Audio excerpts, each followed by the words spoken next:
أسهل وأبسط طريقة لكعك الأساور الفلسطيني أو الكعك الفلاحي.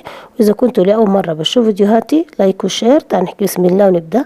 بالبداية جبت كاسة مي فاترة، حطيت عليها خميرة وسكر، تركتها على جنب. هلا راح أحط المواد الجافة، كل المكونات طبعا موجودين بالكابشن. حطيت له طحين 3 كاسات ونص، طبعا مخلوط بين طحين أسمر وسميد وطحين أبيض، سمسم، حبة البركة، ينسون حب، حليب باودر. حطيت المطيبات محلب ومستكة مطحونة طبعا مع سكر، ودقة كعك وشومر. طبعا اليانسون عندي مطحون حطيته مع الخميرة. كاسة مواد دهنية مخلوطة بين سمنة وزيت، بدي أبلش أبس فيهم.